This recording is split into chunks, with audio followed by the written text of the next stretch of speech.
ಯೋಹಾನ ಬರೆದ ಸುವಾರ್ತೆ 3ನೇ ಅಧ್ಯಾಯ 1 ಮತ್ತು 2 ವಾಕ್ಯಗಳ ಕಡೆಗೆ ಸತ್ಯವೇದವನ್ನು ತಿರುಗಿಸಿಕೊಳ್ಳೋಣ. John's Gospel chapter 3 verse 1 and 2. Let us hear the reading. ಫರಿಸಾಯರಲ್ಲಿ ಯಹೂದ್ಯರ ಹಿರಿಸಭೆಯವನಾದ ನಿಕೋದೆಮನೆಂಬ ಒಬ್ಬ ಮನುಷ್ಯನಿದ್ದನು. ಅವನು ರಾತ್ರಿಯಲ್ಲಿ ಯೇಸುವಿನ ಬಳಿಗೆ ಬಂದು ಆತನಿಗೆ, ಗುರುವೇ, ನೀನು ದೇವರ ಕಡೆಯಿಂದ ಬಂದ ಬೋಧಕನೆಂದು ಬಲ್ಲೆವು. ನೀನು ಮಾಡುವಂತ ಈ ಸೂಚಕ ಕಾರ್ಯಗಳನ್ನು ದೇವರ ಸಹಾಯವಿಲ್ಲದೆ ಮಾಡುವುದು ಯಾರಿಂದಲೂ ಆಗದು ಎಂದು ಹೇಳಿದನು. ಓದಿದಂತ ವಾಕ್ಯ ಭಾಗವನ್ನು ಓದಲಿರುವ ವಾಕ್ಯ ಭಾಗವನ್ನು ದೇವರು ತಾನೇ ಆಶೀರ್ವದಿಸಿಕೊಡಲಿ. ಜೀವಸ್ವರೂಪನ ದೇವರು ತಾನೇ ತನ್ನ ಜೀವಳ ವಾಕ್ಯಗಳ ಮೂಲಕ ನನ್ನ ಮತ್ತು ನಿಮ್ಮ ಸಂಗಡ ಮಾತನಾಡಲಿ ಮತ್ತು ದೇವರ ವಾಕ್ಯದಲ್ಲಿ, ಜ್ಞಾನದಲ್ಲಿ, ಕೃಪೆಯಲ್ಲಿ ನಾವು ಬೆಳೆಯುವಂತೆ ಕರ್ತನ ಆತ್ಮನು ತಾನೇ ನನಗೆ, ನಮ್ಮೆಲ್ಲರಿಗೆ ಸಹಾಯ ಮಾಡಲಿ.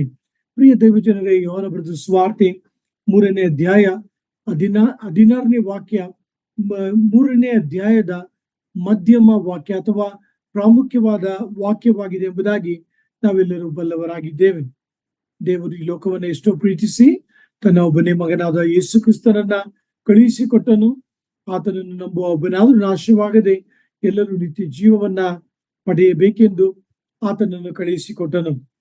ಯೋಹಾನ ಬರೆದ ಸುವಾರ್ತೆ 3ನೇ ಅಧ್ಯಾಯದಲ್ಲಿ ಸುಮಾರು 36 ವಾಕ್ಯಗಳುಂಟು. ಈ 36 ವಾಕ್ಯಗಳನ್ನ ನಾವು ಅರ್ಥ ಮಾಡಿಕೊಳ್ಳುವ ಸಲುವಾಗಿ 3 ಭಾಗಗಳಾಗಿ ಅದನ್ನು ನಾವು ವಿಭಾಗಿಸಿಕೊಳ್ಳಬಹುದು. ಮೊದಲ ಭಾಗದಲ್ಲಿ 3ನೇ ಅಧ್ಯಾಯ 1ರಿಂದ 15 ವಾಕ್ಯಗಳಲ್ಲಿ ನಿಕೋದೇಮನು ಯೇಸು ಸ್ವಾಮಿಯ ಒಡನೆ ನಡೆದಂತ ಸಂಭಾಷಣೆ ಅಥವಾ ಆಂಗ್ಲ ಭಾಷೆಯಲ್ಲಿ ನೋಡುವಾಗ ನಿಕೋಡೆಮಸ್ ಎನ್ಕೌಂಟರ್ಸ್ ಜೀಸಸ್ ಎಂಬ ಔಟ್ಲೈನ್ ಅನ್ನ ನಾವು ತೆಗೆದುಕೊಳ್ಳಬಹುದು. 2ನೇ ವಾಕ್ಯ ಭಾಗದಲ್ಲಿ ನಾವು ನೋಡ್ತೇವೆ 16ರಿಂದ 21ನೇ ವಾಕ್ಯದಲ್ಲಿ ಕರ್ತನಾದ ಯೇಸು ಕ್ರಿಸ್ತನಿಂದಲೇ, ಆತನ ಮೂಲಕ ಮಾತ್ರವೇ ರಕ್ಷಣೆ ದೊರಕುತ್ತದೆ ಎಂಬುದಾಗಿ ಈ ಒಂದು ಅಧ್ಯಾಯ ಬಹಳ ಪ್ರಕಟಣೆಗಳನ್ನ ಬಯಲುಪಡಿಸುವಂತದ್ದಾಗಿದೆ. 22ನೇ ವಾಕ್ಯದಿಂದ 36ನೇ ವಾಕ್ಯದಲ್ಲಿ ಸ್ನಾನಿಕನಾದ ಯೋಹಾನನು ಕರ್ತನಾದ ಯೇಸು ಕ್ರಿಸ್ತನನ್ನ ಆತನು ಹೊಗಳುವಂಥದ್ದು, ಆತನನ್ನ ಮಹಿಮೆ ಪಡಿಸುವಂಥದ್ದನ್ನ ಈ ವಾಕ್ಯ ಭಾಗ ಮಾತನಾಡುವುದಾಗಿದೆ. ಪ್ರಿಯ ದೈವಜನರೇ, ನಿಮ್ಮ ನೆನಪನ್ನ ಈ ಒಂದು ಧ್ಯಾನದಲ್ಲಿ ಸೆಳೆಯಲು ಬಯಸುತ್ತೇನೆ. ನಿಮಗೆ ಎಂದಾದರೂ ಕತ್ತಲೆಯನ್ನ ಕಂಡರೆ ಭಯವಾಗಿರುವುದುಂಟಾ? ನಿಕೋದೇಮನನ್ನ ನಾವು ನೋಡುವಾಗ ಆ ರಾತ್ರಿಯ ಕತ್ತಲೆಯಲ್ಲಿ ಬೆಳಕಾದ ಯೇಸುವಿನೆಡೆಗೆ ಆತನು ಬರುವುದನ್ನ ಕುರಿತು ಈ ಅಧ್ಯಾಯ ಬಹಳ ಸುಂದರವಾಗಿ ಮಾತನಾಡುವಂತದ್ದಾಗಿದೆ. ನೀವು ಚಿಕ್ಕವರಿರಬಹುದು, ಯವನಸ್ಥರಿರಬಹುದು, ಹಿರಿಯರಿರಬಹುದು, ಅನುಭವಸ್ಥರಿರಬಹುದು. ಈ ಲೋಕದಲ್ಲಿ ನಡೆಯುವಂತಹ ಹಿಂಸೆಗಳು, ಈ ಲೋಕದಲ್ಲಿ ನಡೀತಿರ್ತಕ್ಕಂಥ ಕಲವರಗಳು, ಯುದ್ಧಗಳು, ಇವೆಲ್ಲವುಗಳ ನಿಮಿತ್ತವಾಗಿ ನೀವು ನಾನು ಅಧೈರ್ಯ ಪಡುವಂತವರಾಗಿದ್ದೇವೆ. ಕೆಲವು ಸಮಯಗಳಲ್ಲಿ ನಾವು ನಮ್ಮ ಭಯವನ್ನು ಇತರರ ಜೊತೆಗೆ ಹಂಚಿಕೊಳ್ಳಲು ಬಯಸುವುದಿಲ್ಲ. ಸ್ವತಃ ನಮ್ಮ ಭಯ, ನಮ್ಮ ಅನಿಸಿಕೆಗಳನ್ನ ದೇವರಿಂದ ಮರೆ ಮಾಡಲು ನಾವು ಪ್ರಯತ್ನಿಸುತ್ತೇವೆ. ಆದರೆ ಸತ್ಯವೇದದ ದೇವರು ಆತನು ಎಲ್ಲವನ್ನೂ ಕೂಡ ಬಲ್ಲವನಾಗಿದ್ದಾನೆ.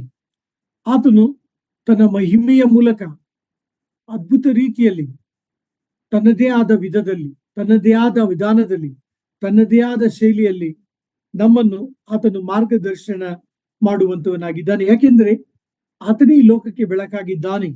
ಯೋಹಾನ ಬರೆದ ಸುವಾರ್ತೆ 8ನೇ ಅಧ್ಯಾಯ 12ನೇ ವಾಕ್ಯದಲ್ಲಿ ನಾವುಗಳು ಓದುವಂತವರಾಗಿದ್ದೇವೆ. ಪ್ರಿಯ ದೈವ ಜನರೇ, ಕರ್ತನಾದ ಯೇಸು ಕ್ರಿಸ್ತನು ನಿಮ್ಮನ್ನು ನನ್ನನ್ನು ಬೆಳಕಿನಲ್ಲಿ ನಡೆಸುವ ಸಲುವಾಗಿ ಆತನು ಪರಲೋಕವನ್ನು, ಸಕಲ ವೈಭವವನ್ನು, ಎಲ್ಲಾ ಸ್ಥಾನವನ್ನು, ಘನತೆಯನ್ನು, ಆರಾಧನೆಯನ್ನು ಬಿಟ್ಟು ಈ ಲೋಕಕ್ಕೆ ಆತನು ಬಂದನೆಂಬುದಾಗಿ ದೇವರ ವಾಕ್ಯ ಮಾತನಾಡುವಂತದ್ದಾಗಿದೆ. ನಿಕೋದೇಮನ ಕತ್ತಲೆಯ ಜೀವಿತದ ಮೇಲೆ ಕರ್ತನಾದ ಯೇಸು ಕ್ರಿಸ್ತನು ತನ್ನ ದೈವ ಬೆಳಕನ್ನ ಆತನು ಚೆಲ್ಲುವುದನ್ನ ಕುರಿತು ಈ ಅಧ್ಯಾಯ ಮಾತನಾಡುವಂತದ್ದಾಗಿದೆ.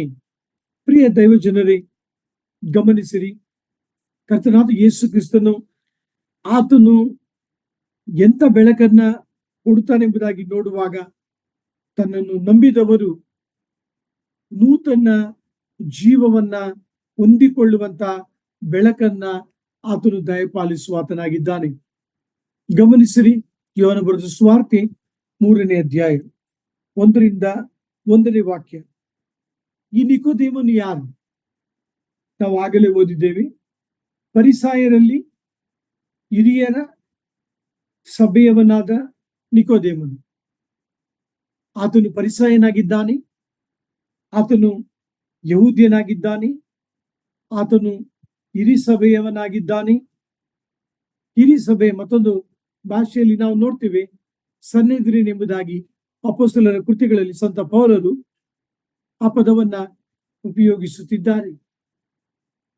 ನೀವು ಯೋಹನ ಬರೆದ ಸುವಾರ್ತೆ 2ನೇ ಅಧ್ಯಾಯ 18ನೇ ವಾಕ್ಯವನ್ನು ಓದುವುದಾದರೆ, ಈ ಫರಿಸಾಯರು ಯೇಸುಸ್ವಾಮಿಯ ದೈವಿಕತ್ವವನ್ನ, ಯೇಸುಸ್ವಾಮಿಯ ಅಧಿಕಾರವನ್ನ ಅವರು ಒಪ್ಪಿಕೊಳ್ಳಲಿಲ್ಲ.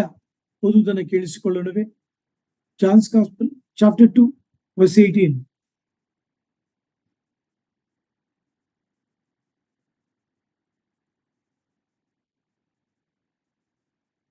ನಿನಗೆ ಯಹೂದ್ಯರು ಆತನನ್ನು ನಿನಗೆ ಇದನ್ನೆಲ್ಲ ಮಾಡುವ ಅಧಿಕಾರ ಉಂಟೆಂಬುದಕ್ಕೆ ಏನು ಸೂಚಕ ಕಾರ್ಯವನ್ನು ತೋರಿಸಿತಿ ಎಂದು ಕೇಳಿದಕ್ಕೆ, ಈ ವಾಕ್ಯ ಭಾಗದಲ್ಲಿ ನಾವು ನೋಡ್ತೇವೆ, ಕರ್ತನು ದೇವಾಲಯದಲ್ಲಿ ತನ್ನ ಅಧಿಕಾರವನ್ನ ತೋರ್ಪಡಿಸುವಾಗ ಯಹೂದ್ಯರು ಆತನನ್ನ ಪ್ರಶ್ನಿಸಿದರು.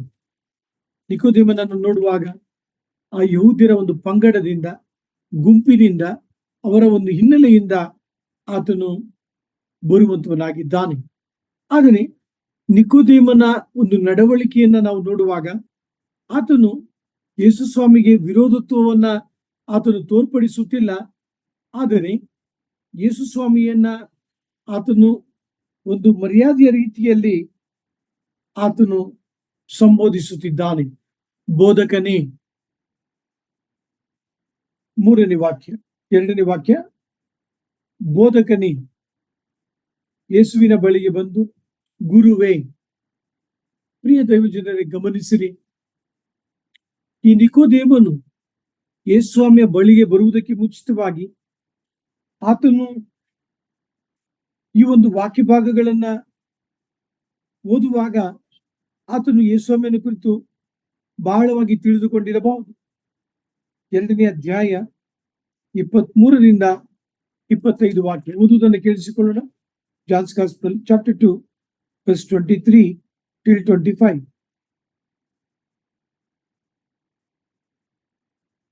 ಆತನು ಪಸ್ಕಾ ಹಬ್ಬದ ಜಾತ್ರೆಯಲ್ಲಿ ಯೆರೂಸಲೇಮಿನೊಳಗೆ ಇದ್ದಾಗ ಬಹುಜನರು ಆತನು ಮಾಡಿದ ಸೂಚಕ ಕಾರ್ಯಗಳನ್ನು ನೋಡಿ ಆತನ ಹೆಸರಿನಲ್ಲಿ ನಂಬಿಕೆ ಇಟ್ಟರು. ಯೋಹನ ಬರೆದ ಸುವಾರ್ತೆ 2ನೇ ಅಧ್ಯಾಯ 1ರಿಂದ 12 ವಾಕ್ಯಗಳಲ್ಲಿ ಯೇಸುಸ್ವಾಮಿ ನೀರನ್ನು ದ್ರಾಕ್ಷರಸವನ್ನಾಗಿ ಮಾಡಿ ತನ್ನ ಶಕ್ತಿಯನ್ನ ಬಯಲುಪಡಿಸಿದನು, ತೋರ್ಪಡಿಸಿದನೆಂಬುದಾಗಿ ದೇವರ ವಾಕ್ಯ ತಿಳಿಸುವಂತದಾಗಿದೆ. 13ನೇ ಅಧ್ಯಾಯದಿಂದ 22ನೇ ಅಧ್ಯಾಯದಲ್ಲಿ ಒಬ್ಬಂಟಿಗನಾಗಿ ದೇವಾಲಯವನ್ನ ಆತನು ಪವಿತ್ರಗೊಳಿಸಿ ತನ್ನ ಪವಿತ್ರತ್ವವನ್ನ, ದೇವಾಲಯದ ವಿಷಯದಲ್ಲಿದ್ದಂತಹ ಅಭಿಮಾನವನ್ನ ವ್ಯಕ್ತಪಡಿಸಿದನೆಂಬುದಾಗಿ ದೇವರ ವಾಕ್ಯ ತಿಳಿಸುವಂತದಾಗಿದೆ. 2ನೇ ಅಧ್ಯಾಯ ಆ ಜಾತ್ರೆಯ ಸಮಯದಲ್ಲಿ ನಾವು ಆ ರೀತಿಯಾಗಿ ಓದುತ್ತಾ ಮುಂದಕ್ಕೆ ಸಾಗುವಾಗ 23ನೇ ವಾಕ್ಯ ಭಾಗದಲ್ಲಿ ಆತನು ಪಸ್ಕಾ ಹಬ್ಬದ ಜಾತ್ರೆಯಲ್ಲಿ ಯೆರೂಸಲೇಮಿನೊಳಗಿದ್ದಾಗ ಬಹು ಜನರು ಆತನು ಮಾಡಿದ ಸೂಚಕ ಕಾರ್ಯಗಳನ್ನು ನೋಡಿ ಆತನ ಹೆಸರಿನಲ್ಲಿ ನಂಬಿಕೆ ಇಟ್ಟರು ಎಂಬುದಾಗಿ ದೇವರ ವಾಕ್ಯ ಮಾತನಾಡುತ್ತದೆ. ಪ್ರಿಯರೇ, ಗಮನಿಸಿರಿ, ಯೋಹಾನರು ಯೇಸುಸ್ವಾಮಿ ಮಾಡಿದಂತ ಎಲ್ಲಾ ಸೂಚಕ ಕಾರ್ಯಗಳನ್ನ ಇಲ್ಲಿ ಸವಿವರವಾದ ವಿವರಣೆಗಳನ್ನ ಆತನು ಕೊಡಲಿಲ್ಲ. ಆದರೆ ಆತನ ಹೆಸರಿನಲ್ಲಿ ಬಹುಜನರು ನಂಬಿಕೆ ಇಟ್ಟರೆಂಬುದಾಗಿ ನಾವುಗಳು ಆ ವಾಕ್ಯವನ್ನ ನಮ್ಮ ಮನಸ್ಸಿಗೆ ತೆಗೆದುಕೊಳ್ಳಬಹುದು. ಹೌದು ಪ್ರಿಯ ದೈವ ಜನರೇ, ಈ ಒಂದು ದೇವಾಲಯದ ಜಾತ್ರೆಯಲ್ಲಿ ಆತನು ಮಾಡಿದಂತ ಅದ್ಭುತಗಳು, ಅನೇಕವಾಗಿರಬಹುದು. ಆತನು ಅನೇಕರನ್ನ ಸ್ವಸ್ಥ ಮಾಡಿರಬಹುದು, ಕುರುಡರಿಗೆ ದೃಷ್ಟಿಯನ್ನ ಕೊಟ್ಟಿರಬಹುದು, ಕುಂಟರು ಎದ್ದು ನಡೆಯುವಂತೆ ಮಾಡಿರಬಹುದು, ದೆವ್ವಗಳಿಂದ ಜನರನ್ನ ಬಿಡಿಸಿರಬಹುದು, ಮಾನವನ ಅನೇಕ ವಿಧವಾದಂತ ಸಮಸ್ಯೆಗಳನ್ನ ತನ್ನ ದೈವ ಶಕ್ತಿಯಿಂದ ಬಗೆಹರಿಸಿರಬಹುದು. ವಾಕ್ಯವನ್ನ ಗಮನಿಸಿರಿ. ಆತನು ಬಹುಜನರು ಆತನು ಮಾಡಿದ ಸೂಚಕ ಕಾರ್ಯಗಳನ್ನ, ಅಂದ್ರೆ ಅನೇಕ ಅದ್ಭುತಗಳನ್ನ ಆತನು ಮಾಡಿದನು, ನಂಬಿದರು ಎಂಬುದಾಗಿ ದೇವರ ವಾಕ್ಯ ತಿಳಿಸುವಂತದಾಗಿದೆ. ಕರ್ತನಾದ ಯೇಸು ಕ್ರಿಸ್ತನು ತನ್ನ ಆರಂಭದ ಸೇವೆಯ ಜೀವಿತದಲ್ಲಿ ಅನೇಕರು ವಿರೋಧತ್ವವನ್ನ ತೋರಿಸುತ್ತಿದ್ದರು. ಅನೇಕರು ಆತನ ಉಪದೇಶಗಳು, ಆತನ ಮಾತುಗಳಿಗೆ ಅಪಸ್ವರವನ್ನ ಎತ್ತಿದರು, ಅದನ್ನು ಅಂಗೀಕರಿಸದೆ ಹೋದರು, ಆತನ ಮಾತುಗಳನ್ನ ತಪ್ಪಾಗಿ ಅರ್ಥ ಮಾಡಿಕೊಂಡರು.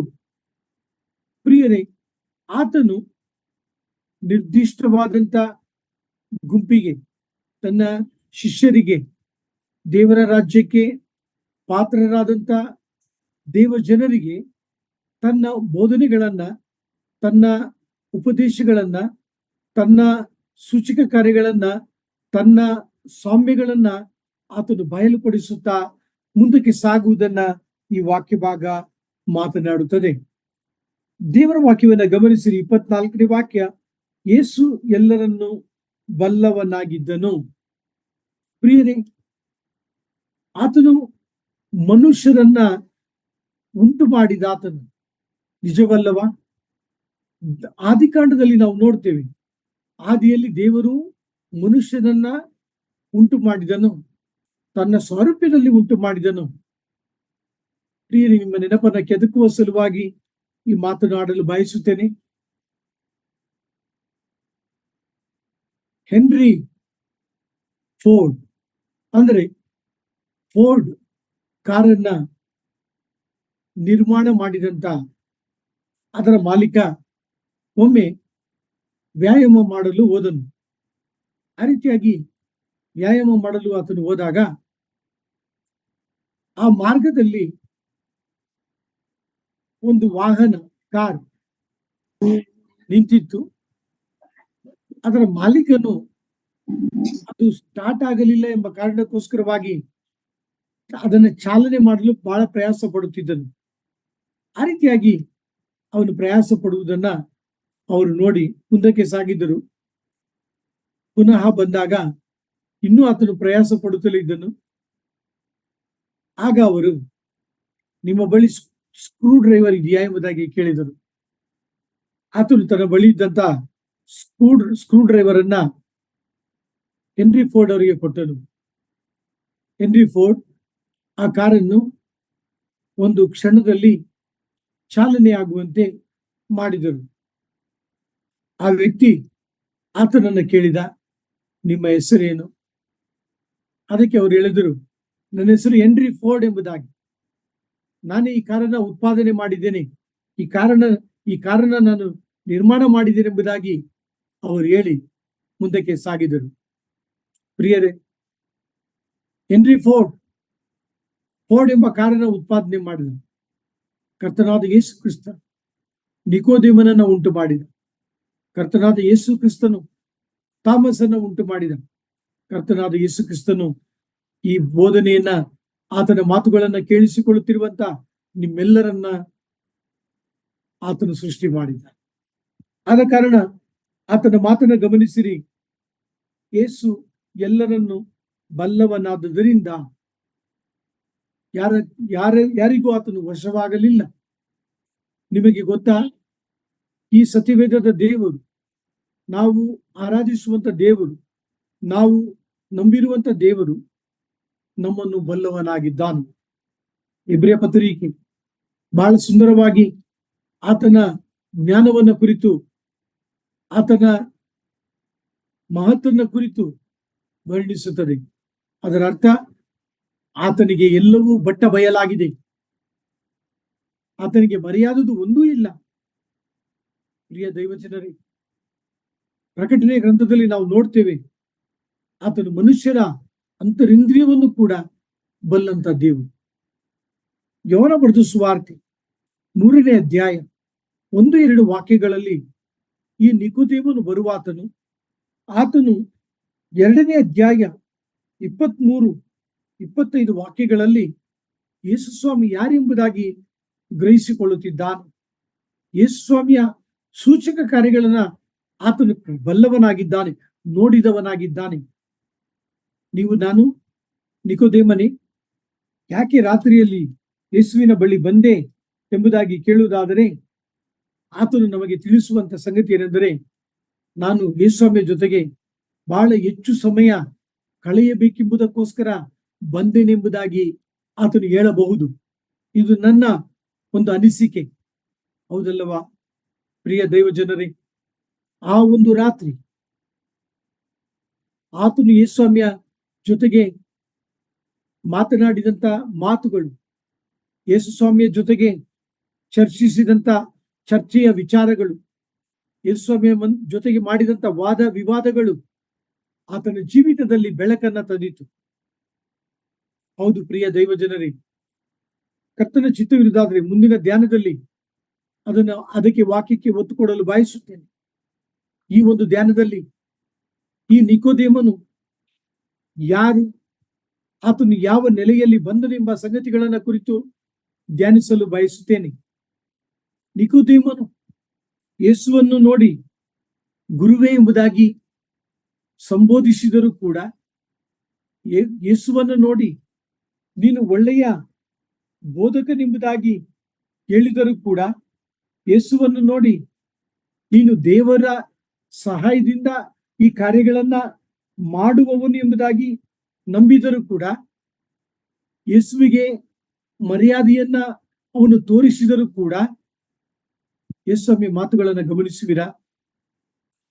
ನಿಕೋದೇಮನಿಗೆ ಯೇಸುಸ್ವಾಮಿ ನೇರವಾದ ಉತ್ತರವನ್ನ ಆತನು ಕೊಡುತ್ತಿಲ್ಲ. ನಿಕೋದೇಮನಿಗೆ ಯೇಸುಸ್ವಾಮಿ ಏನನ್ನ ಉತ್ತರಿಸುತ್ತಿದ್ದಾನೆ? ಮನುಷ್ಯರಿಂದ ಅಸಾಧ್ಯವಾದದನ್ನ ನಿಕೋದೇಮನಿಂದ ದೇವರು ಎದುರು ನೋಡುತ್ತಿದ್ದಾನೆ. ಆ ಅಸಾಧ್ಯವಾದಂತ ಕಾರ್ಯವೇನು? ನಿಕೋದೇಮನೇ, 3ನೇ ವಾಕ್ಯ ಗಮನಿಸಿರಿ, ನಿಮ್ಮ ಸತ್ಯವೇದಗಳನ್ನ ಗಮನಿಸಿರಿ. ಅದಕ್ಕೆ ಯೇಸು, ನಾನು ನಿನಗೆ ನಿಜ ನಿಜವಾಗಿ ಹೇಳುತ್ತೇನೆ, ಒಬ್ಬನು ಹೊಸದಾಗಿ ಹುಟ್ಟದಿದ್ದರೆ ಅವನು ದೇವರ ರಾಜ್ಯವನ್ನು ಕಾಣಲಾರನು ಅಂದನು. ಹೌದು ಪ್ರಿಯ ದೈವ ಜನರೇ, ನಿಕೋದೇಮನಂತ ವ್ಯಕ್ತಿ ನಮ್ಮ ಬಳಿ ಬಂದು ಮಾತನಾಡುವುದಾದರೆ ನಾವು ಬಹಳ ಸಂತೋಷ ಪಡಬಹುದು, ನಾವು ಅವರಿಗೆ ಕೃತಜ್ಞತೆಯನ್ನ ಸಲ್ಲಿಸಬಹುದು. ಆದರೆ ಈ ಒಂದು ನಿಕೋದೇಮನ ಪ್ರತಿಕ್ರಿಯೆಗೆ, ನಿಕೋದೇಮನ ಪ್ರಶಂಸೆಗೆ, ನಿಕೋದೇಮನ ಗೌರವದ ಮಾತುಗಳಿಗೆ ಯೇಸುಸ್ವಾಮಿಯ ಉತ್ತರವೇನು? ನಿಕೋದೇಮನ ಈ ಒಂದು ಎದುರು ನೋಡುವಿಕೆಗೆ ಯೇಸುಸ್ವಾಮಿ ನಿಕೋದೇಮನ ಬಳಿ ಅವನ ಎದೆಯ ಮೇಲೆ ತನ್ನಂತ ಪ್ರತಿಕ್ರಿಯೆಯನ್ನು ಬಹಳ ಸರಳವಾದಂತ ಮಾತುಗಳಿಂದ ನಿಕೋದೇಮನಿಗೆ ದೇವರು ತಿಳಿಸುತ್ತಿದ್ದಾನೆ. ನಿಕೋದೇಮನೇ, ನೀನು ತಿರುಗಿ ಹುಟ್ಟಬೇಕೆಂಬುದಾಗಿ ದೇವರು ಅವನನ್ನ ಸಂಬೋಧಿಸುತ್ತಿದ್ದಾನೆ. ಹೌದಲ್ಲವಾ ಪ್ರಿಯ ದೈವಜನ? ಈ ನಿಕೋದೇಮನು ಯೇಸು ಯಾರೆಂಬುದಾಗಿ ತಿಳಿದುಕೊಳ್ಳಲು ಬಂದಿದ್ದಾನೆ. ನಿಕೋದೇಮನನ್ನ ನೋಡುವಾಗ ಆತನು ಅಧಿಕಾರವುಳ್ಳವನು. ನಿಕೋದೇಮನನ್ನು ನೋಡುವಾಗ ಆತನು ಸಮಾಜದಲ್ಲಿ ಗಣ್ಯವಾದ ವ್ಯಕ್ತಿ.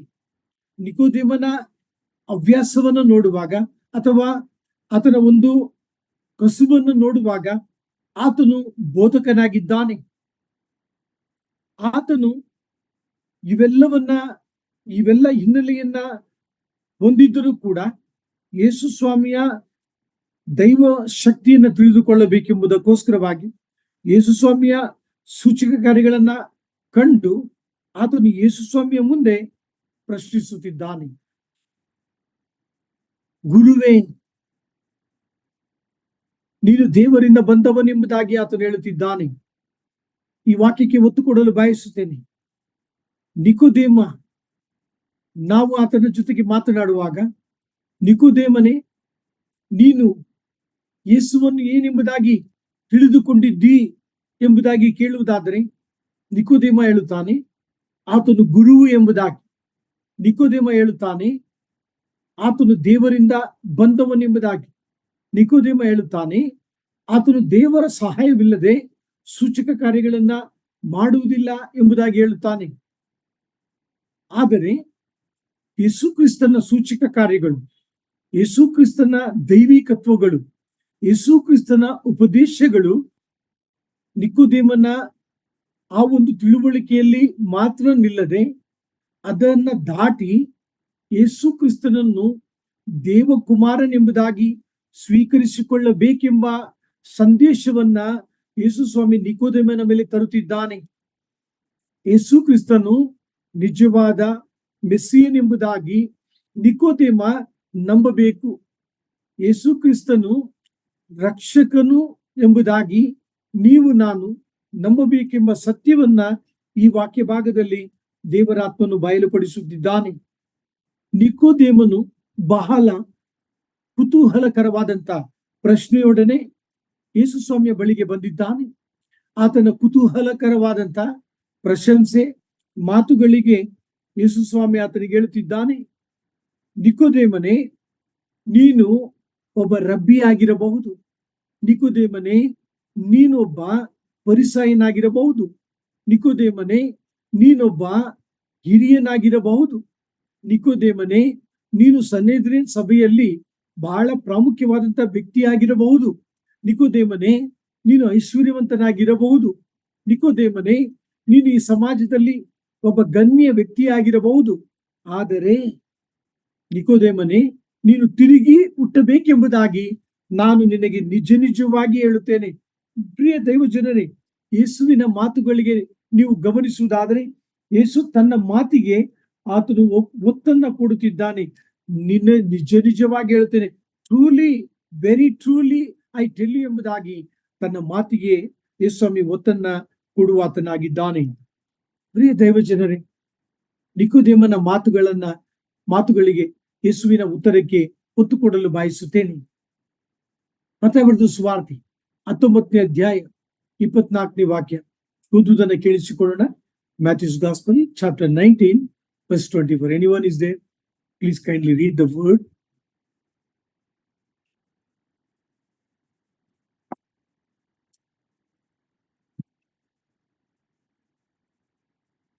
ಒಬ್ಬ ಮನುಷ್ಯನು ಹಣವಿರುವುದಾದರೆ ಹಣದ ಜೊತೆಗೆ ದೇವರ ರಾಜ್ಯವನ್ನ ಪ್ರವೇಶ ಮಾಡಲು ಸಾಧ್ಯವೇ? ಮತ್ತಾಯ ಬರೆದ ಸುವಾರ್ತೆ 19ನೇ ಅಧ್ಯಾಯ 24ನೇ ವಾಕ್ಯ. ಆದರೆ ದೇವರ ವಾಕ್ಯ ಹೇಳುತ್ತದೆ, ಸಾಧ್ಯವಿಲ್ಲ ಎಂಬುದಾಗಿ. ಒಂಟೆ ಸೂಜಿಯ ದ್ವಾರದಲ್ಲಿ ಪ್ರವೇಶ ಮಾಡಲು ಸಾಧ್ಯ, ಆದರೆ ಐಶ್ವರ್ಯವಂತರು ದೇವರ ರಾಜ್ಯದಲ್ಲಿ ಪ್ರವೇಶ ಮಾಡಲು ಸಾಧ್ಯ ಇಲ್ಲ ಎಂಬುದಾಗಿ ಮತ್ತಾಯ ಬರೆದ ಸುವಾರ್ತೆ 19ನೇ ಅಧ್ಯಾಯ 24ನೇ ವಾಕ್ಯ ತಿಳಿಸುವಂತದ್ದಾಗಿದೆ. ಐಶ್ವರ್ಯವಂತನು ದೇವರ ರಾಜ್ಯದಲ್ಲಿ ಸೇರುವುದಕ್ಕಿಂತ ಒಂಟೆಯು ಸೂಜಿಯ ಕಣ್ಣಿನಲ್ಲಿ ನುಗ್ಗುವುದು ಸುಲಭ ಎಂದು ನಿಮಗೆ ತಿರುಗಿ ಹೇಳುತ್ತೇನೆ. ಪ್ರಿಯರೇ, ಸೂಜಿಯ ಕಣ್ಣು ಎಂಬತಕ್ಕಂಥದ್ದು ಒಂದು ದ್ವಾರ. ಸಬ್ಬತ್ ದಿನಗಳಲ್ಲಿ ಮುಖ್ಯ ದ್ವಾರದಿಂದ ಅವರು ಪ್ರವೇಶ ಮಾಡಬಾರದೆಂಬ ನಿರ್ಬಂಧನೆಯ ಕಾರಣ ಈ ಒಂದು ಸೂಜಿಯ ಕಣ್ಣು ಎಂಬತಕ್ಕಂಥ ಸ್ಥಳದ ಮೂಲಕ ಒಂಟೆಯನ್ನ ಅವರು ಪ್ರವೇಶ ಮಾಡುವಂತವರಾಗಿದ್ದರು. ಆದ ಕಾರಣ ಯೇಸು ಹೇಳ್ತಾ ಇದ್ದಾರೆ, ಒಂಟೆ ಸೂಜಿಯ ಕಣ್ಣಿನಲ್ಲಿ ಪ್ರವೇಶ ಮಾಡಲು ಸಾಧ್ಯ, ಆದರೆ ಐಶ್ವರ್ಯವಂತರು ಪ್ರವೇಶ ಮಾಡಲು ಸಾಧ್ಯವಿಲ್ಲ. ನಿಕೋದೇಮನೇ, ನೀನು ಐಶ್ವರ್ಯವಂತನಿರಬಹುದು, ಆದರೆ ದೇವರ ರಾಜ್ಯವನ್ನ ಪ್ರವೇಶ ಮಾಡಲು ಸಾಧ್ಯವಿಲ್ಲ. 1 ಕೊರಿಂಥ 2ನೇ ಅಧ್ಯಾಯ 14ನೇ ವಾಕ್ಯ. 1 Corinthians chapter 2 verse 14. ಓದುವುದನ್ನು ಕೇಳಿಸಿಕೊಳ್ಳೋಣ.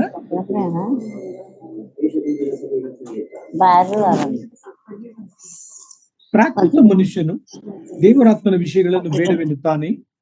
ಅವು ಅವನಿಗೆ ಹುಚ್ಚು ಮಾತಾಗಿ ತೋರುತ್ತವೆ.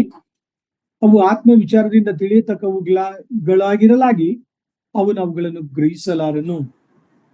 ಪ್ರಿಯರೇ, ಈ ಸ್ವಾಮಿಯ ಮಾತುಗಳನ್ನ ಕೇಳಿಸಿಕೊಳ್ಳ್ರಿ. ನಿಕೋದೇಮನೇ, ನೀನು ತಿರುಗಿ ಹುಟ್ಟಿದಾಗ ಮಾತ್ರವೇ ದೇವರ ರಾಜ್ಯವನ್ನ ಪ್ರವೇಶ ಮಾಡಲು ಸಾಧ್ಯ ಎಂಬುದಾಗಿ ಯೇಸು ಸ್ವಾಮಿ ತಿಳಿಸ್ತಾ ಇದ್ದಾನೆ. ನಿಕೋದೇಮನು ರಕ್ಷಣೆ ಹೊಂದದ ವ್ಯಕ್ತಿಯಾಗಿದ್ದಾನೆ. ನಿಕೋದೇಮನು ಆತನು ಬೋಧಕನಾಗಿದ್ದರೂ ಕೂಡ ತನ್ನ ಆತ್ಮದಲ್ಲಿ ಆತನು ಸತ್ತಂತ ವ್ಯಕ್ತಿಯಾಗಿ ಕಂಡು ಬರುತ್ತಿದ್ದಾನೆ. ನಿಕೋದೇಮನು ಪ್ರಾಕೃತ ಮನುಷ್ಯನಾಗಿದ್ದಾನೆ. ಪ್ರಾಕೃತ ಮನುಷ್ಯನು ದೇವರಾತ್ಮನ ವಿಷಯಗಳನ್ನ ಅರಿಯದವನಾಗಿದ್ದಾನೆ. ರೋಮ 8ನೇ ಅಧ್ಯಾಯ 7-8 ವಾಕ್ಯಗಳು ತಿಳಿಸುತ್ತದೆ, ಮಾನವನ ಮನಸ್ಸಿನ ಮೂಲಕ ಇವರ ಆತ್ಮೀಯ ಸಂಗತಿಗಳನ್ನ ಮನುಷ್ಯನು ಗ್ರಹಿಸಿಕೊಳ್ಳಲಾರನೆಂಬುದಾಗಿ ಯೇಸು ಸ್ವಾಮಿ ತಿಳಿಸುತ್ತಿದ್ದಾರೆ. ಪ್ರಿಯ ದೇವಜನರೇ, ಗಮನಿಸಿರಿ ನಿಕೋದೇಮನ ಮಾತನ್ನು. 4ನೇ ವಾಕ್ಯ, ನಿಕೋದೇಮನು ಆತನನ್ನು, ಮನುಷ್ಯನು ಮುದುಕನಾದ ಮೇಲೆ ಹುಟ್ಟುವುದು ಹೇಗೆ? ಅವನು ತನ್ನ ತಾಯಿಯ ಗರ್ಭದಲ್ಲಿ ತಿರುಗಿ ಸೇರಿ ಹುಟ್ಟುವುದಾದೀತೆ ಎಂದು ಕೇಳಿದನು. ಈ ಒಂದು ವಾಕ್ಯ ಭಾಗದಲ್ಲಿ ನಿಕೋದೇಮನು ಒಂದು ವೇಳೆ ಹಿರಿಯ ವ್ಯಕ್ತಿಯಾಗಿರಬಹುದು, ಅಥವಾ ಬೆಳೆದಂತ ವ್ಯಕ್ತಿಯಾಗಿರಬಹುದು, ಅಥವಾ ಯವನಸ್ಥನಾದಂತ ವ್ಯಕ್ತಿಯಾಗಿರಬಹುದು. ಆತನು ಯೇಸು ಸ್ವಾಮಿಯನ್ನು ಕೇಳುತ್ತಿದ್ದಾನೆ, ಮನುಷ್ಯನು ಮುದುಕನಾದ ಮೇಲೆ ಹುಟ್ಟುವುದು ಹೇಗೆ ಎಂಬುದಾಗಿ ಯೇಸು ಸ್ವಾಮಿಗೆ ಆತನು ಪ್ರಶ್ನೆಯನ್ನ ಮಾಡುತ್ತಿದ್ದಾನೆ. ಯೇಸು ಸ್ವಾಮಿಗೆ ಆತನ ಪ್ರಶ್ನೆಗೆ ಉತ್ತರವನ್ನ ಕೊಡುವುದನ್ನು ಗಮನಿಸಿರಿ. ಅದಕ್ಕೆ ಯೇಸು 5ನೇ ವಾಕ್ಯ, ನಾನು ನಿನಗೆ ನಿಜ ನಿಜವಾಗಿ ಹೇಳುತ್ತೇನೆ, ಒಬ್ಬನು ನೀರಿನಿಂದಲೂ ಆತ್ಮನಿಂದಲೂ ಹುಟ್ಟದಿದ್ದರೆ ಅವನು ದೇವರ ರಾಜ್ಯಕ್ಕೆ ಸೇರಲಾರನು. ಗಮನಿಸಿರಿ ಪ್ರಿಯರೇ, ಯೇಸು ಸ್ವಾಮಿಯ ಮಾತುಗಳನ್ನ ಗಮನಿಸಿರಿ. ಯೇಸು ಸ್ವಾಮಿ ನಿಕೋದೇಮನಿಗೆ ಹೇಳುತ್ತಿದ್ದಾನೆ, ಒಬ್ಬನು ನೀರಿನಿಂದಲೂ. ಯಾಕೆ ಈ ಪದವನ್ನ ಯೇಸು ಸ್ವಾಮಿ ಉಪಯೋಗಿಸುತ್ತಾರೆ ಎಂಬುದಾಗಿ ನೋಡುವಾಗ, ನಿಕೋದೇಮನು ಹಳೆ ಒಡಂಬಡಿಕೆಯ ಧರ್ಮಶಾಸ್ತ್ರ, ಹಳೆ ಒಡಂಬಡಿಕೆಯ ಶುದ್ಧೀಕರಣವನ್ನ ಆತನು ಬಲ್ಲವನಾಗಿದ್ದನು. ಆದ ಕಾರಣ ಆತನ ನೆನಪನ್ನ ಕೆದಕುವ ಸಲುವಾಗಿ ಯಾವ ರೀತಿಯಾಗಿ ಹಳೆ ಒಡಂಬಡಿಕೆಯಲ್ಲಿ ಫಿಸಿಕಲ್ ದೈಹಿಕ ಶುದ್ಧೀಕರಣವನ್ನ ನೀರಿನಿಂದ ಮಾಡುತ್ತಿದ್ದಾರೋ, ಆ ಒಂದು ಕಾರ್ಯವನ್ನ ಇಲ್ಲಿ ನಿಕೋದೇಮನಿಗೆ ದೇವರು ಅವನ ನೆನಪಿಗೆ ತರುತ್ತಿದ್ದಾನೆ. ಅದನ್ನ ನೆನಪು ಮಾಡಿಕೊ ಎಂಬುದಾಗಿ ನಿಕೋದೇಮನ ಒಂದು ಚಿಂತನೆಯನ್ನ ದೇವರು ಹೆಚ್ಚು ಮಾಡುತ್ತಿದ್ದಾನೆ. ಪ್ರಿಯ ದೇವ ಜನರೇ, ಬಹಿರಂಗವಾದಂತ ಶುದ್ಧೀಕರಣವನ್ನ ಕುರಿತು ನಾವುಗಳು ಧ್ಯಾನಿಸುವುದಾದರೆ, ದೀಕ್ಷಾಸ್ನಾನವನ್ನ ಕುರಿತು ದೇವರ ವಾಕ್ಯ ಮಾತನಾಡುವಂಥದ್ದಾಗಿದೆ.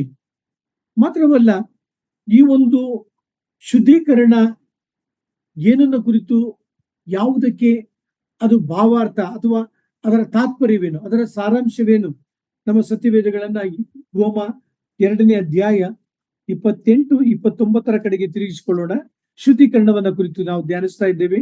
ಒಬ್ಬನು ನೀರಿನಿಂದಲೂ ಆತ್ಮನಿಂದಲೂ ಹುಟ್ಟದೆ ಹೋದರೆ ಅವನು ದೇವರ ರಾಜ್ಯವನ್ನ ಪ್ರವೇಶ ಸೇರಲಾರನೆಂಬ ಒಂದು ವಾಕ್ಯಕ್ಕೆ ಒತ್ತು ಕೊಡಲು ಬಯಸುತ್ತೇನೆ. ರೋಮನ್ಸ್ ಚಾಪ್ಟರ್ 2 verse 28 and 29 ಉದಯ ಮಾಡಿ ಓದ್ತೇನೆ, ಕೇಳಿಸ್ಕೊಳ್ಳಿ. ಹೊರಗೆ ಮಾತ್ರ ಯಹೂದ್ಯನಾಗಿರುವವನು ಯಹೂದ್ಯನಲ್ಲ, ಮತ್ತು ಹೊರಗೆ ಶರೀರದಲ್ಲಿ ಮಾತ್ರ ಮಾಡಿರುವ ಸುನ್ನತಿಯು ಸುನ್ನತಿಯಲ್ಲ, ಆದರೆ ಒಳಗೆ ಯಹೂದ್ಯನಾಗಿರುವವನೇ ಯಹೂದ್ಯನು, ಮತ್ತು ಹೃದಯದಲ್ಲಿ ಆಗುವ ಸುನ್ನತಿಯೇ ಸುನ್ನತಿ. ಇದು ಬಾಹ್ಯಾಚಾರಕ್ಕೆ ಸಂಬಂಧಪಟ್ಟದಲ್ಲ, ಆತ್ಮ ಸಂಬಂಧಪಟ್ಟದೆ. ಇಂಥ ಸುನ್ನತಿ ಇದ್ದವನಿಗೆ ಬರುವ ಹೊಗಳಿಕೆಯು ದೇವರಿಂದಲೇ ಹೊರತು ಮನುಷ್ಯರಿಂದ ಬರುವಂತದಲ್ಲ ಎಂಬುದಾಗಿ ರೋಮ 2ನೇ ಅಧ್ಯಾಯ ಬಹಿರಂಗವಾದ ಹೊರಗಡೆಯ ಸುನ್ನತಿ ಅಥವಾ ಹೊರಗಡೆಯ ಶುದ್ಧೀಕರಣವನ್ನ ಕುರಿತು ಮಾತನಾಡುವಂತದ್ದಾಗಿದೆ. ವಾಕ್ಯಕ್ಕೆ ಒತ್ತು ಕೊಡಲು ಬಯಸುತ್ತೇನೆ. ಗಲಾತ್ಯ ಪತ್ರಿಕೆ 2ನೇ ಅಧ್ಯಾಯ 15-16 ವಾಕ್ಯಗಳು. ಗಲೇಷಿಯನ್ಸ್ ಚಾಪ್ಟರ್ 2 verse 15 and 16 ಶುದ್ಧೀಕರಣವನ್ನ ಕುರಿತು ಧ್ಯಾನಿಸುತ್ತಿದ್ದೇವೆ. ಗಮನಿಸಿರಿ ನಿಮ್ಮ ವಾಕ್ಯ ಭಾಗವನ್ನ. ನಾವಂತೂ ಹುಟ್ಟು ಯಹೂದ್ಯರು, ಪಾಪಿಗಳೆನಿಸಿಕೊಂಡ ಅನ್ಯ ಜನರಲ್ಲ.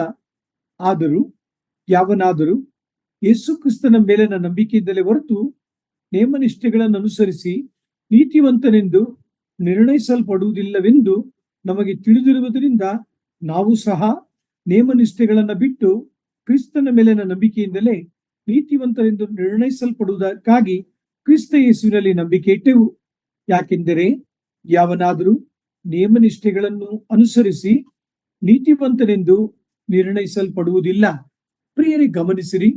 ನಿಕೋದೇಮನೇ, ನೀನು ನೇಮನಿಷ್ಠೆಗಳನ್ನ ಅನುಸರಿಸುವುದಾದರೆ ನೀನು ದೇವರ ರಾಜ್ಯಕ್ಕೆ ಸೇರುವುದಿಲ್ಲ.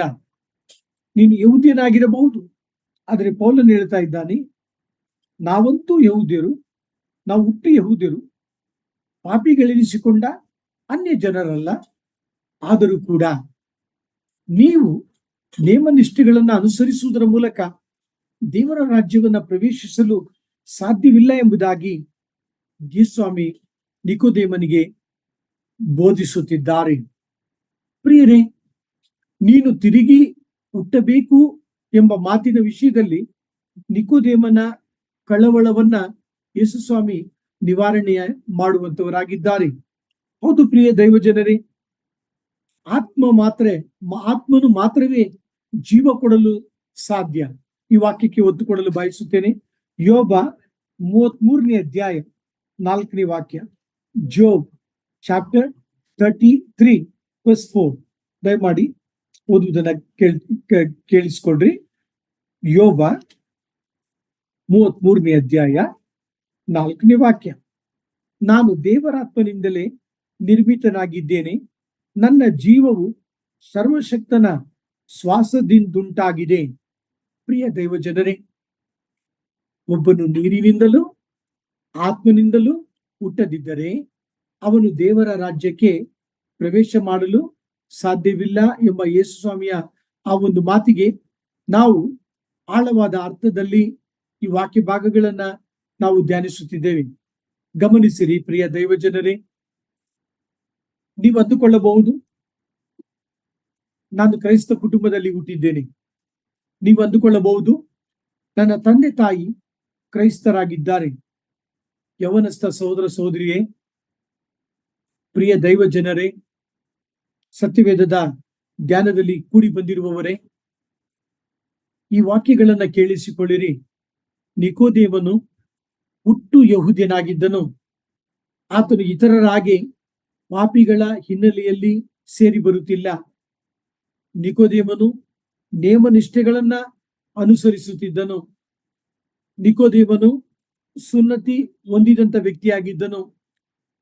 ನಿಕೋದೇಮನು ಧರ್ಮಶಾಸ್ತ್ರದ ಪ್ರಕಾರ ನಡೆದುಕೊಳ್ಳುವಂತ ವ್ಯಕ್ತಿಯಾಗಿದ್ದನು. ಆದರೆ ದೇವರು ಈ ಒಂದು ನಿಕೋದೇಮನ ಜೀವಿತದ ಮೂಲಕ ನಿನ್ನೊಂದಿಗೆ ನನ್ನೊಂದಿಗೆ ಬಹಳ ಸರಳವಾದ ರೀತಿಯಲ್ಲಿ ಮಾತನಾಡುತ್ತಿದ್ದಾನೆ. ವಿಶೇಷವಾಗಿ ಈ ಒಂದು ಜ್ಞಾನದಲ್ಲಿ ನಾನು ಯೌವನಸ್ಥರನ್ನ ಆಹ್ವಾನಿಸುತ್ತಿದ್ದೇನೆ. ಯೌವನಸ್ಥರ ಕಡೆಗೆ ನೋಡುತ್ತಾ ಈ ಒಂದು ಮಾತುಗಳನ್ನ ಅವರ ಹೃದಯದಲ್ಲಿ ಇಡಲು ಬಯಸುತ್ತೇನೆ. ಓ ಪ್ರಿಯ ಯೌವನಸ್ಥ ಸಹೋದರ ಸಹೋದರಿಯೇ, ನಿಮ್ಮ ತಂದೆ ತಾಯಿ ಕ್ರೈಸ್ತರಾಗಿರಬಹುದು, ನೀವು ಬೈಬಲ್ ಅನ್ನ ಓದಬಹುದು, ನೀವು ಬೈಬಲ್ ಮೂಲಕ ಯೇಸುವನ್ನ ತಿಳಿದಿರಬಹುದು, ನೀವು ವಾದ್ಯಗಳನ್ನ ನುಡಿಸುವಂತ ಯೌವನಸ್ಥ ಸಹೋದರ ಸಹೋದರಿ ಆಗಿರಬಹುದು. ದೇವರ ನಾಮಕ್ಕೆ ಸ್ತೋತ್ರ. ನೀವು ನಿಮಗೆ ತಿಳಿದಷ್ಟು ಪ್ರಮಾಣದಲ್ಲಿ ಯೇಸುವಿನ ಸೇವೆಯನ್ನ ಮಾಡುತ್ತಾ ಇರಬಹುದು. ದೇವರ ನಾಮಕ್ಕೆ ಸ್ತೋತ್ರ. ಇವೆಲ್ಲವುಗಳಿಗಾಗಿ ನಿಮ್ಮ ನಿಮಿತ್ತ ನಾನು ದೇವರಿಗೆ ಕೃತಜ್ಞತೆಯನ್ನು ಸಲ್ಲಿಸುತ್ತೇನೆ. ಆದರೆ ನೀವು ಆತ್ಮನ ಮೂಲಕ ಹುಟ್ಟಬೇಕೆಂಬುದಾಗಿ ಯೇಸುಸ್ವಾಮಿ ಮಾತುಗಳನ್ನ ತಿಳಿದುಕೊಳ್ಳ್ರಿ. ಯೋಬ 33:4. ನಾನು ದೇವರಾತ್ಮನಿಂದಲೇ ನಿರ್ಮಿತನಾಗಿದ್ದೇನೆ, ನನ್ನ ಜೀವವು ಸರ್ವಶಕ್ತನ ಶ್ವಾಸದಿಂದುಂಟಾಗಿದೆ. ಹೌದಲ್ಲವಾ ಪ್ರಿಯರೇ? ಆ ಒಂದು ತಿಳುವಳಿಕೆ ಯೌವನಸ್ಥರಾದಂಥ ನಿಮ್ಮಲ್ಲಿ, ಹಿರಿಯರಾದಂಥ ನಿಮ್ಮಲ್ಲಿ ಕಂಡು ಬರಬೇಕು. ಯಾಕೆ ಈ ವಿಚಾರಗಳನ್ನ ನಿಮ್ಮ ಗಮನದಲ್ಲಿ ನಾನು ತರುತ್ತಿದ್ದೇನೆ? ನಾನು ಇತರ ಸಭೆಗಳಿಗೆ ಹೋಗುವಾಗ, ಅಲ್ಲಿ ದೈವ ಉಪದೇಶಗಳನ್ನ ಕೇಳುವಾಗ ನಾನು ಬಹಳ ಆಶ್ಚರ್ಯಚಕಿತನಾಗುತ್ತೇನೆ. ಹೌದು ಪ್ರಿಯರೇ, ಅವರು ಈ ರೀತಿಯಾಗಿ ಹೇಳುತ್ತಿದ್ದಾರೆ, ನಾನು ಈ ಸಭೆಗೆ ಸೇರಿದ ಕಾರಣ ನಾನು ಕ್ರೈಸ್ತನೆಂಬುದಾಗಿ, ನಾನು ಈ ಸಭೆಯಲ್ಲಿ ಮೆಂಬರ್ ಆಗಿದ್ದೇನೆ, ಸದಸ್ಯತ್ವವನ್ನ ಹೊಂದಿದ್ದೇನೆ, ಆದ ಕಾರಣ ನಾನು ದೀಕ್ಷಾಸ್ಥಾನ ತೆಗೆದುಕೊಳ್ಳಲು, ನಾನು ವಿವಾಹವಾಗಲು, ನಾನು ಅನೇಕ ಸಲುಗೆಗಳನ್ನು ಹೊಂದಲು ಈ ಮಂಡಳಿ, ಕ್ರೈಸ್ತ ಮಂಡಳಿ ನನಗೆ ಸಹಾಯ ಮಾಡುತ್ತದೆ. ನನ್ನ ವಿವಾಹದ ವಿಷಯದಲ್ಲಿ ಸಹಾಯ ಮಾಡುತ್ತದೆ, ನನ್ನ ವಿದ್ಯಾಭ್ಯಾಸ ವಿಷಯದಲ್ಲಿ ಸಹಾಯ ಮಾಡುತ್ತದೆ, ನನ್ನ ಎಲ್ಲ ಸಮಯಗಳ ಅನಾನುಕೂಲತೆಗಳಲ್ಲಿ ಇದು ನನಗೆ ಬೇಕಾದಂತ ಅನುಕೂಲತೆಗಳನ್ನ ಮಾಡಿಕೊಡ್ತೇವೆ. ಒಳ್ಳೆಯದು. ನಾನು ಈ ಲೋಕವನ್ನ ಬಿಟ್ಟು ಹೋಗುವಾಗ ನನಗೆ ನನ್ನ ಶವವನ್ನ ಮಣ್ಣು ಮಾಡಲು ಸಮಾಧಿಯನ್ನು ಕೂಡ ಕೊಡ್ತಾರೆ. ಒಳ್ಳೆಯದು. ಆದ ಕಾರಣ ನಾನು ಈ ಕ್ರೈಸ್ತ ಮಂಡಳಿ, ಈ ಒಂದು ಸಭೆಯನ್ನ ನಾನು ಪ್ರೀತಿಸುತ್ತೇನೆ. ಎಲ್ಲ ಒಳ್ಳೆಯದು. ಪ್ರಿಯ ದೈವಜನರೇ, ಯೇಸುವಿನ ಮಾತುಗಳನ್ನ ಕೇಳಿಸಿಕೊಳ್ಳ್ರಿ. ನಿಕೋದೇಮನೇ, ನೀನು ತಿರುಗಿ ಹುಟ್ಟಬೇಕು.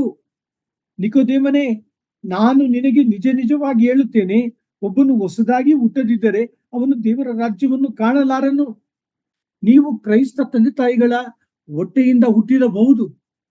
ನೀವು ಹುಟ್ಟಿದಾಗಿಂದಲೇ, ನಿಮ್ಮ ಕಣ್ಣು ತೆರೆದ ಕ್ಷಣದಿಂದಲೇ ಕ್ರೈಸ್ತ ಕುಟುಂಬದಲ್ಲಿ ಹುಟ್ಟಿರಬಹುದು. ಆದರೆ ನೀವು ಆತ್ಮನ ಮೂಲಕ ಹುಟ್ಟಬೇಕೆಂಬುದಾಗಿ ಯೇಸು ಹೇಳುತ್ತಿದ್ದಾರೆ. ಆತ್ಮನಿಲ್ಲದೆ ಹೋದರೆ ಜೀವವಿಲ್ಲ. ಆತ್ಮನಿಲ್ಲದೆ ಹೋದರೆ ಪಾಪ, ನೀತಿ, ನ್ಯಾಯ ತೀರ್ಪಿನ ವಿಷಯದಲ್ಲಿ ಅರಿವಿಕೆ ಇಲ್ಲ. ಆತ್ಮನ ಸಂಚಲನೆ ನಮ್ಮೊಳಗಿದ್ದರೆ, ಇಲ್ಲದೆ ಹೋದರೆ ನಾವು ಯೇಸುವೆ ನೀನೇ ನನ್ನ ರಕ್ಷಕನು, ಯೇಸುವೆ ನಾನು ಪಾಪಿಯಾಗಿದ್ದೇನೆ, ಯೇಸುವೆ ನೀನು ನನ್ನನ್ನು ರಕ್ಷಿಸಲು ಬಂದಂತ ರಕ್ಷಕನು ಎಂಬುದಾಗಿ ನಾವು ಅರಿಕೆ ಮಾಡಲು ಸಾಧ್ಯವಿಲ್ಲ. ಯೇಸುವೆ ನೀನೇ ನನ್ನ ಕರ್ತನೆಂದು ನನ್ನ ಬಾಯಿಂದ ಅರಿಕೆ ಮಾಡುತ್ತೇನೆಂಬುದಾಗಿ ನಾವು ಹೇಳಲು ಸಾಧ್ಯವಿಲ್ಲ. ಪ್ರಿಯ ದೈವಜನರೇ, ನೀವು ಎಂದಾದರೂ ಹೇಳಿದ್ದೀರಾ? ಓ ಯೌವನಸ್ಥ ಸಹೋದರ ಸಹೋದರಿಯೇ, ನೀನು ಎಂದಾದರೂ ಕಣ್ಣೀರಿಟ್ಟಿದೀಯಾ? ನಾನು ಪಾಪಿ ಯೇಸುವೆ, ನಾನು ನಿನ್ನನ್ನು ದುಃಖಪಡಿಸಿದ್ದೆ ಯೇಸುವೆ, ನನ್ನ ಕೈಗಳ ನಿಮಿತ್ತ, ನನ್ನ ಕಾಲ್ಗಳ ನಿಮಿತ್ತ, ನನ್ನ ಯೋಚನೆಯ ನಿಮಿತ್ತ ನಾನು ಪಾಪ ಮಾಡಿದ್ದೇನೆ, ನಾನು ನಿನ್ನ ಹೃದಯವನ್ನ ದುಃಖಪಡಿಸಿದ್ದೇನೆ ಯೇಸುವೆ, ನನ್ನನ್ನು ಕ್ಷಮಿಸೆಂಬುದಾಗಿ ನೀವು ಹತ್ತಿದ್ದೀರಾ? ನೀವು ಪಶ್ಚಾತ್ತಾಪ ಪಟ್ಟಿದ್ದೀರಾ? ಪಾಪವನ್ನ ಕುರಿತು ನಿಮಗೆ ಮನವರಿಕೆಯಾಗಿದೆಯಾ? ಪಾಪವನ್ನ ಕುರಿತು ಇದು ಕೆಟ್ಟದೆಂಬುದಾಗಿ ನೀವು ತಿಳಿದಿದ್ದೀರಾ? ನಿಮ್ಮ ಮನಸ್ಸಾಕ್ಷಿಯಲ್ಲಿ ನಿಮಗೆ ಹೋರಾಟವಾಗುತ್ತಿದೆಯಾ? ಇದು ಕೆಟ್ಟದು, ಇದು ಒಳ್ಳೆಯದು ಎಂಬುದಾಗಿ ಹೋರಾಟವಾಗ್ತಿದೆಯಾ?